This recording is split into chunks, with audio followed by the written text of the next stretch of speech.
తెలంగాణ మిత్రులకు మరి ఇప్పుడు ఇస్తున్నటువంటి గవర్నమెంటు రుణమాఫీ రైతులారా మనకు డబ్బులు ఊరికే రావు.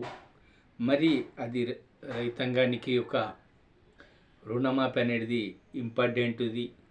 మరి ఈ స్థాయిలో రుణమాఫీ ఇచ్చినటువంటి ఒక గవర్నమెంట్కు ధన్యవాదాలు తెలియజేస్తూ, మరి అదేవిధంగా మిత్రులారా, రైతులారా, మనకి ఎన్నో వస్తువులు అవసరం ఉంటాయి, ఎన్నో రకాల ఖర్చు పెడతాం.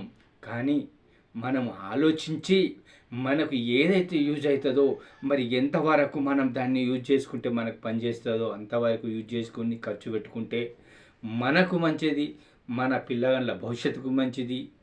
మరి ఉదాహరణకు చూసినట్టయితే మనము 2 లక్షల రుణమాఫీ అనుకుంటే ఒకసారి వచ్చేసరికంటే అబ్బా అనిపిస్తుంది.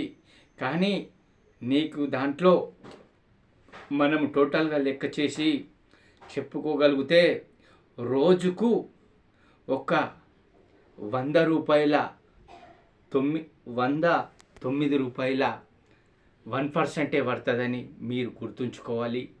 ఎందుకంటే ఒక నెలకు 29, 30, 31 రోజులు, సంవత్సరానికి 360 రోజులు, అంటే 5 సంవత్సరాలకి 1830 రోజులు.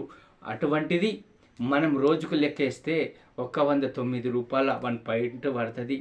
మరి దీన్ని గుర్తుంచుకొని గవర్నమెంట్ మనకు ఇచ్చినటువంటి యొక్క ఫలితాన్ని మనము మంచిగా ఆలోచించి ఆ యొక్క మన సొమ్మని, కష్టపడ్డ సొమ్మని దాన్ని వృధా చేయకుండా ఖర్చు పెట్టుకోవాలని, మరి ఇటువంటి కొన్ని మనకు ఏదైనా ఇబ్బందులు ఎదురైతే ఖచ్చితంగా మనము పైసా అవసరం ఉంటుంది. కాబట్టి దయచేసి జై తెలంగాణ.